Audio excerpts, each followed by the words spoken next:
The Anaheim Ducks almost pull an April Fool's joke on us, and much more on this episode of Locked On Anaheim Ducks.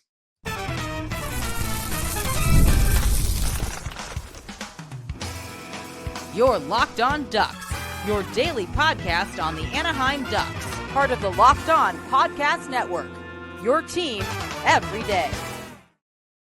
Hello, welcome everydayers. Thanks for making Locked On Anaheim Ducks your first listen every day, part of the Locked On Podcast Network, your team every day. Today's episode is brought to you by Gametime. Download the Gametime app, create an account, and use code LOCKEDONNHL for $20 off your first purchase. My name is Kyle Carr, and I am a lifelong Anaheim Ducks fan. I've spent multiple years covering collegiate sports, including college hockey, but today we're talking Anaheim Ducks. We got a few things to cover today as the Ducks just beat the Sharks in a shootout. We'll give a little breakdown on that. Roller coaster of a night. And then we got some stuff to break down when it comes to the broadcast. The little bone to pick with the TV and radio broadcast for Anaheim. And then we're going to look at what the seasons look like in the terms of first, as there are a lot of milestones that have occurred this season, some things to look forward to and to build off of. So let's look at tonight's game. It was basically for April Fool's Day. This was as close to an April Fool's joke as Anaheim could have pulled.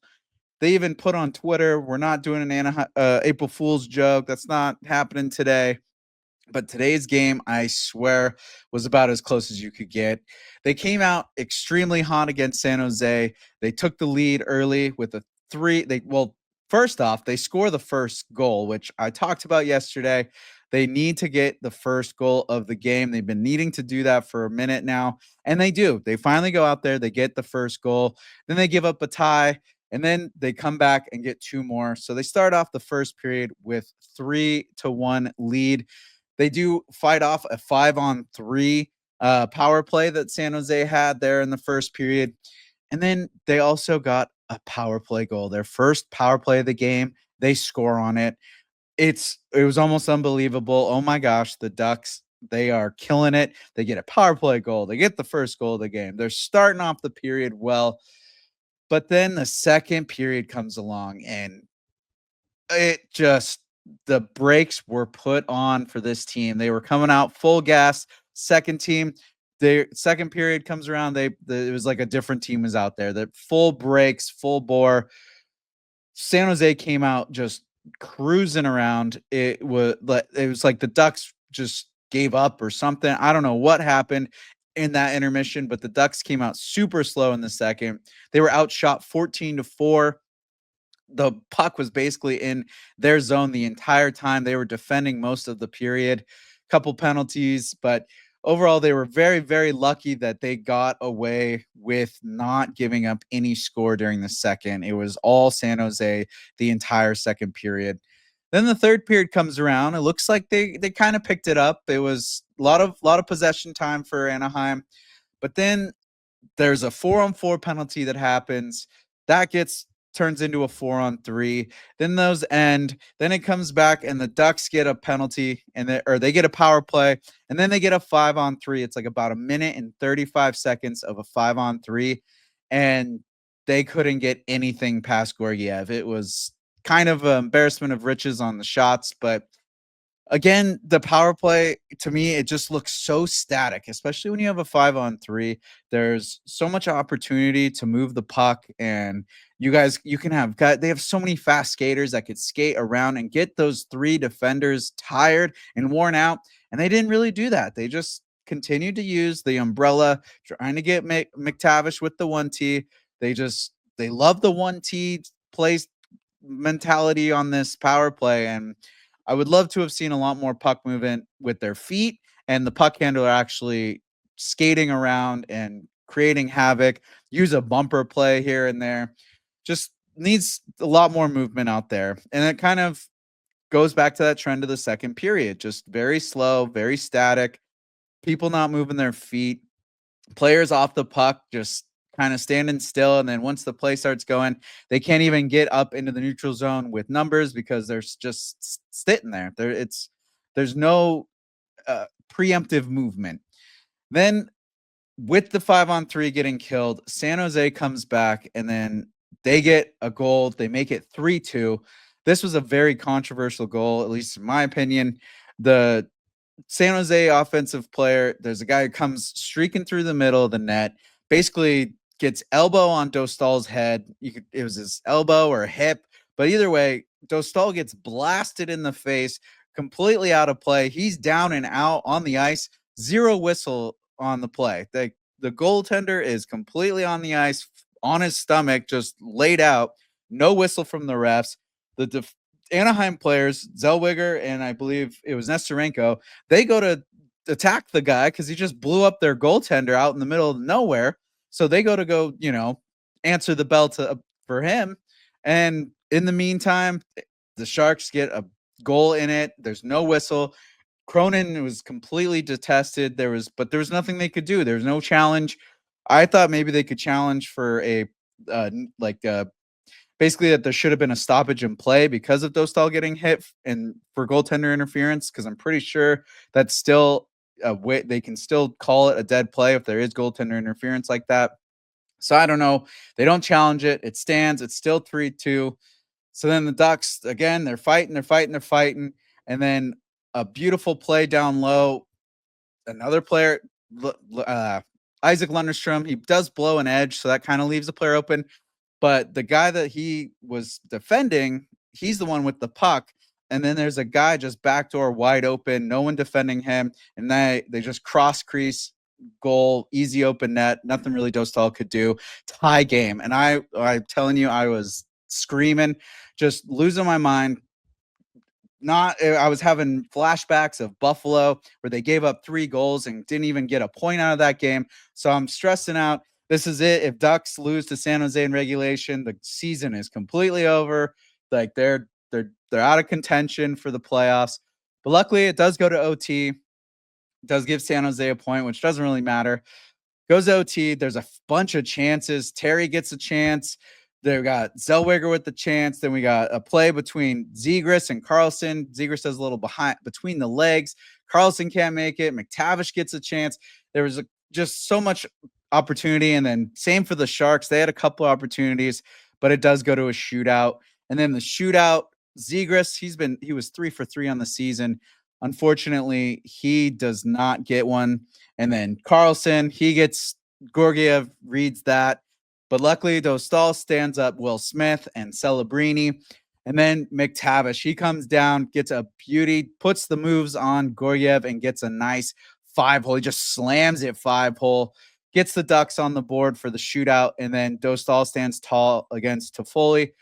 Boom, Ducks win the game. They get the 2 points. They're still technically in playoff contention after the win. So thank goodness for that. I was completely stressed out. It was such a roller coaster of a game. But luckily, the Ducks did come out with the win. There are some things, though, that added to my frustration, and that was the broadcast. I had to listen to the game in the radio for a little bit. Then I had to watch the game. I wasn't there in person. And there's just something about the broadcast for both ends this year that's been driving me nuts. And we'll get into that next after this little break.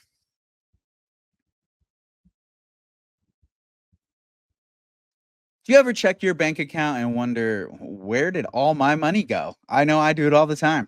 Between dining out, online shopping, and entertainment, it's easy to lose track. That's where Monarch Money comes in, your personal CFO, giving you full visibility and control over your finances. Monarch Money isn't just a budgeting app, it's a complete financial command center. You can track all your accounts, investments, and spending in one place so you stop just managing your money and start building wealth.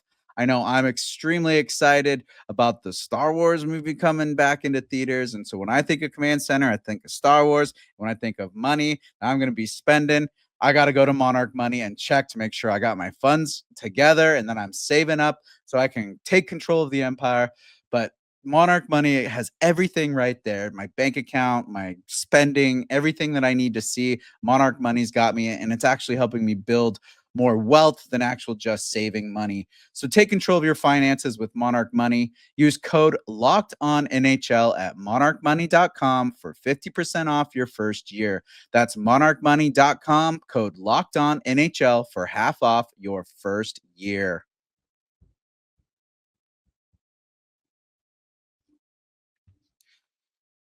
We are now going to get into the broadcast.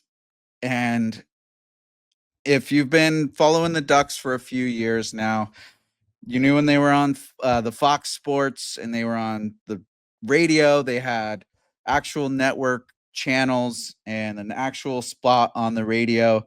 And that has changed now. They have gone fully to this streaming platform with Victory Plus, and now they have the Duck stream on TuneIn. And I when they announced it originally, I definitely was not a fan. I was thinking of the fans that are older, like, my dad's not that old, but I'm thinking of people that just don't wanna be on their phones, or they don't really wanna rely on streaming and technology like that. Like, they just wanna click on the regular TV, cable, go through the cable, or if they're in their car, they just wanna go to the AM radio, turn on the game, and so I thought that I felt like they were gonna definitely lose a lot of the older fan base and these people that have been lifelong Ducks fans since the 90s and have just been there for us and for the Ducks through everything. And then with the streaming, I know it saves the team money. They're saving thousands of dollars on these contracts by having just the streaming platform, especially for Duck Stream. The the radio station, the contract there was like upwards of hundreds of thousands of dollars that they were spending a season, and it brings it down to like almost a monthly subscription for like a Netflix account. And so that definitely saves, and they get a lot more in-house. They get to do their own shows. They get to do a lot more in that regards. But when you're not part of a legitimate station, you don't really have to deal with your ratings and being up and up with the other competition. Same with television. All of a sudden, they go to this Victory Plus platform. On my end, I've had where either on the computer, it just kicks me off every 10 minutes, it shuts down, breaks down. I've had on the TV app where it doesn't even allow me to watch the game. It just, as soon as I click the game, it just shuts the app down completely.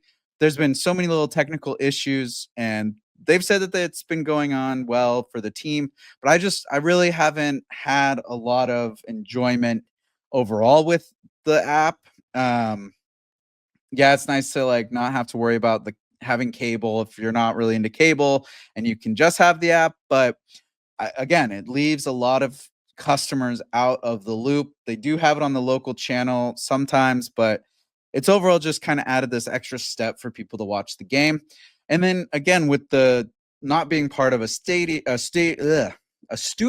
and being part of an actual network, it kind of leaves room for mistakes and for not being at that top tier of a professional level trying to keep up with the ratings and everything. And I just feel like it's been very noticeable this season.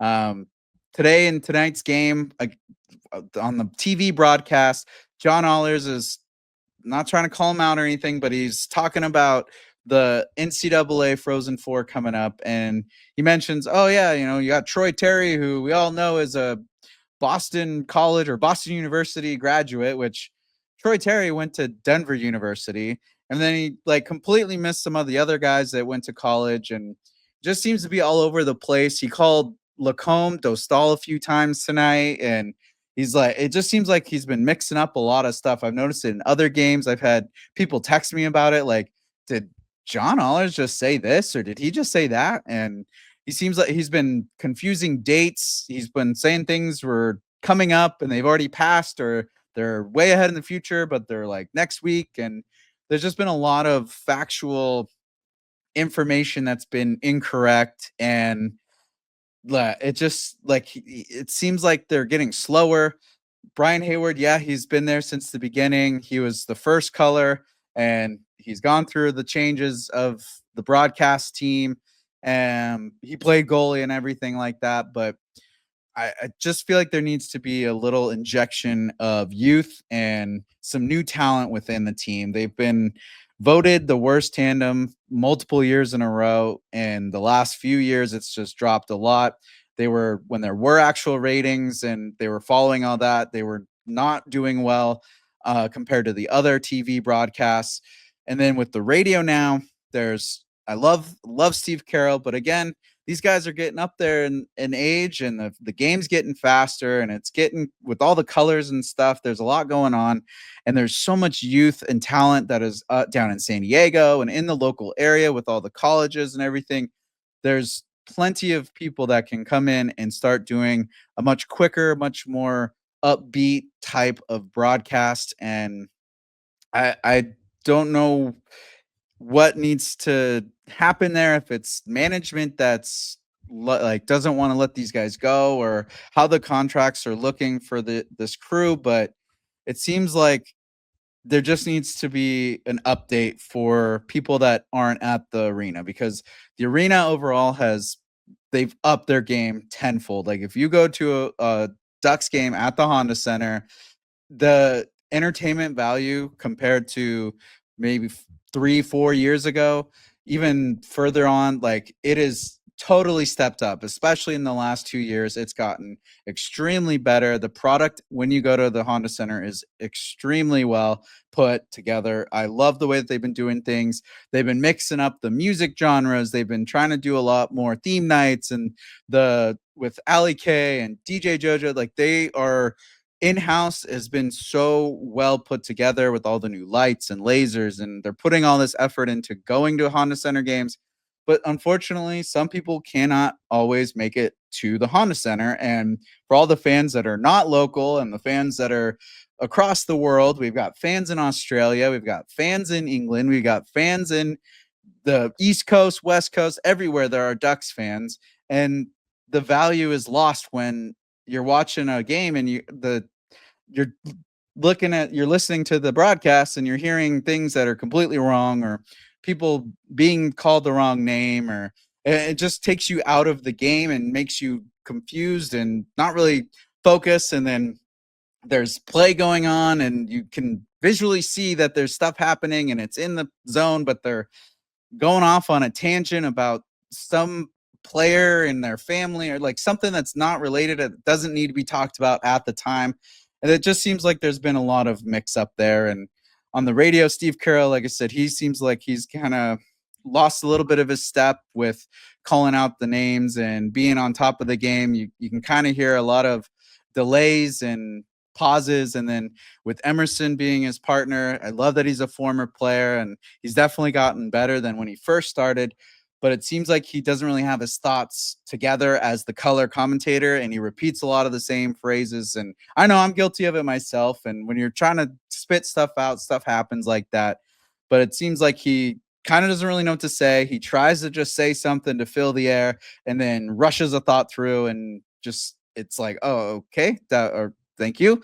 And then the Carol's like, and the puck is in the corner, and there's just a little bit of refinement that needs to happen. There needs to be a reevaluation of how both broadcasts are going, so we can keep our fan base entertained and in the product and in the moment, and just there needs to be something done. And I hope it's done soon, especially with the way that the team's going. It's going to be just painful to have if we're in the playoffs and the Ducks broadcast is messing up names and messing up the call and just seems very slow when it's supposed to be a really hyped, exciting moment of the game. And the playoffs are going to be a huge moment for these young guys. So looking for a little changes there. But we got to also talk about the things that have been good. The streaming numbers have gone up. There's been a lot of boosts in viewership. There have been good things that have come about because of the streaming and everything.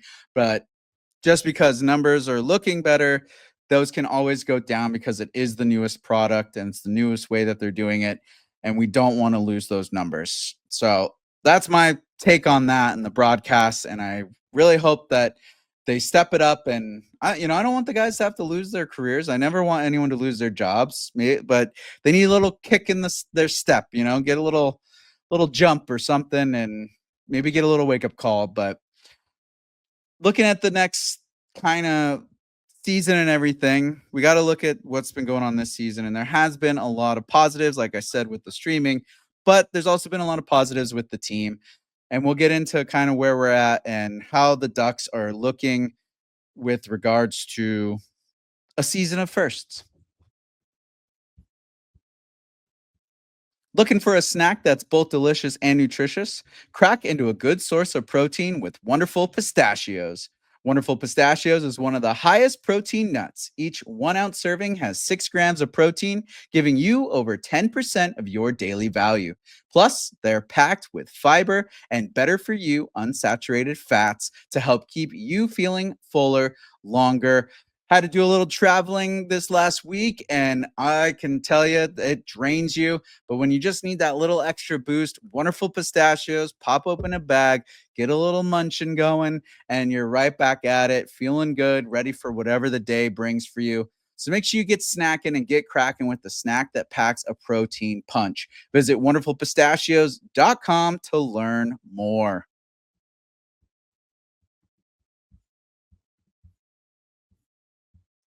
So looking at where the Ducks are right now after the roller coaster and, like I said, April Fool's type game that the Ducks gave us last night or tonight against San Jose, the Ducks are now 500. They are at NHL 500, which is awesome compared to last season. It is good to see that the Ducks are now at 500.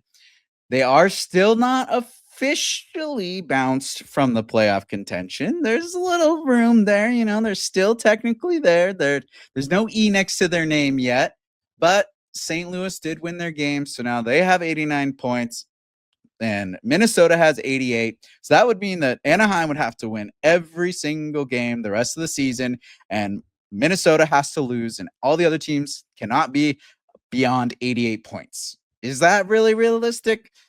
Probably not, but a guy can hope, a guy can pray. But it does look like the Ducks are unofficially, officially out of playoff contention for this year. But that doesn't mean they have to give up. They don't have to, hang their heads down or anything, because they are doing so much better than they did last year.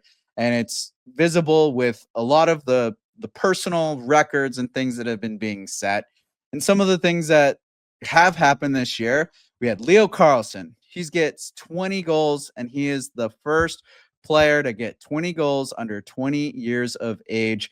And the closest person to that was Paul Correa, and we're still 8 games. So Leo has been absolutely phenomenal.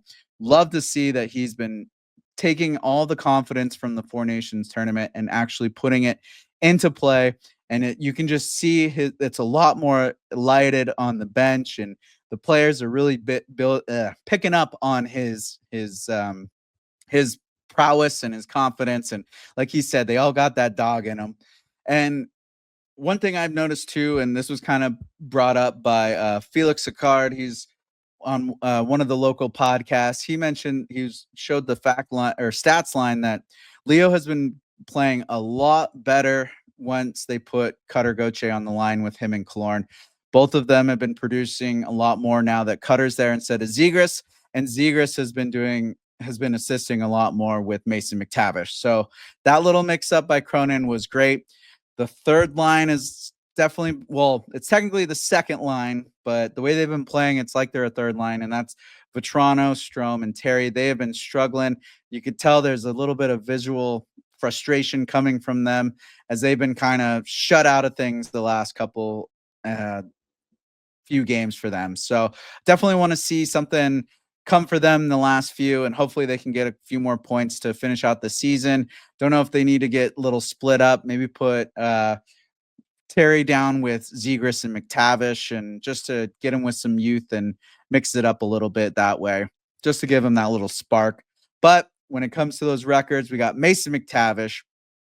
He's got his career best in goals and now assists and points, as he had a 4-point game. If you include the shootout goal that he got, he had 3 assists on the first 3 Ducks goals, and then he gets the shootout winner. So he was on fire tonight. He's been on fire lately. He's above the 20 goal mark. He's got his career high in assists and career high in points, and leads the league, or the team, with 20 goals. Him, Vetrano, and Carlson still in that lead. With Jackson Lacombe, this guy, everyone knows he's been having this blowout season. No one expected really to have that big of a jump of a season, but you've heard Cronin. He thinks that there's even more to his game, that he expects more. Verbeek expects more out of him. He thinks that he can get to another level, but he now has 42 points with 9 in the last 10 games, and he is tied second on the team with assists. Now he's tied with Ryan Strome right now. The way he has been playing has been absolutely awesome from the back end. Multiple times tonight, he was the one down below the net and joining the rush and helping, trying to get pucks on net and everything. So he's been an offensive prowess, but he continues to play a strong defensive role as well, kind of assisting Gudis. And I could see him a couple times. He was playing with Trouba, and I thought that was a really good pairing when they're together. They were playing really well off each other. They had a lot more speed on the breakouts. His breakout percentage is phenomenal right now. He's in like the top 4 of the league. Definitely love the way that Jackson Lacombe's playing. That's a big positive from the year.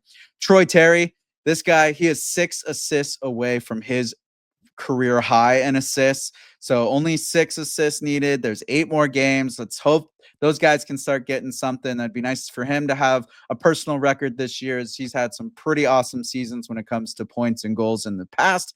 But his assists are a lot more higher this year, and it would be really cool to see him get that personal record there.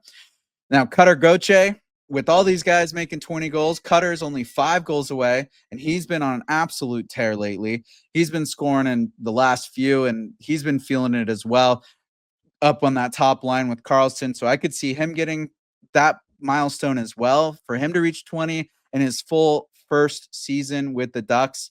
He's one of the few guys that's actually been playing the entire season. So good to see him working up on his points as well. And right now, the Ducks as a team, they are 15 points above where they were last year. 15 points, and there's still 8 more games to play, 3 of which are coming up they can easily win. I mean, Calgary's definitely looking tough right now, but I could see the Ducks, they play away in Calgary, and then they have them at home. There's the old saying, Calgary can't win in Anaheim.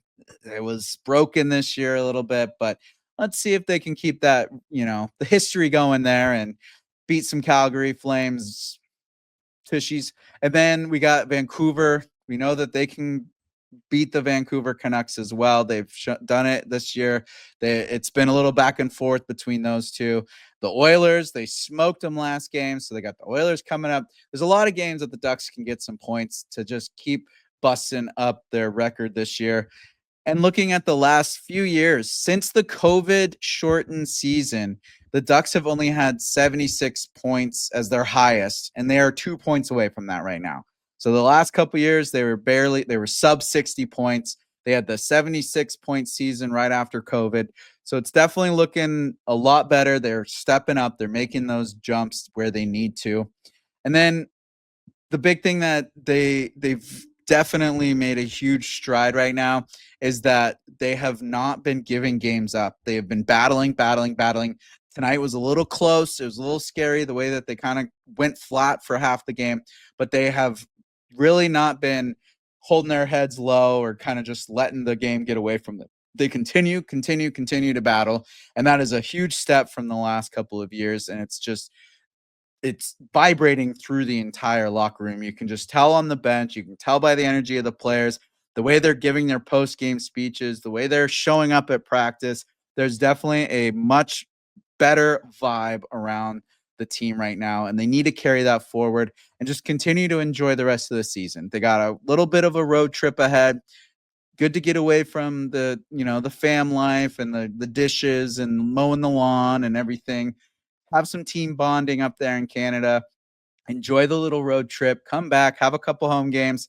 Then they got LA technically away, but that's like a longer home game. So a lot of positive things to build on after this year. A lot of things looking up, even though they're unofficially officially out of the playoffs for the season. It was a very, very positive season, and I just look forward to having some fun in the rest and trying to not let the Ducks ruin my mood and affect my emotions as much as they have been. Now that it's kind of like, well, time to let it go. But we're going to still have a lot of fun talking about them and enjoy the rest of the season. So make sure you keep tuning in. Make sure you share, subscribe, log in, check out every episode we got here on Locked On Anaheim Ducks. And of course, thank you for making Locked On Anaheim Ducks your first listen today. For your second listen, check out the Locked On NHL podcast, bringing you the daily league-wide stories that matter with the local coverage you love from Locked On. Find Locked On NHL on YouTube or wherever you listen to podcasts. I am Kyle Carr. Be good out there.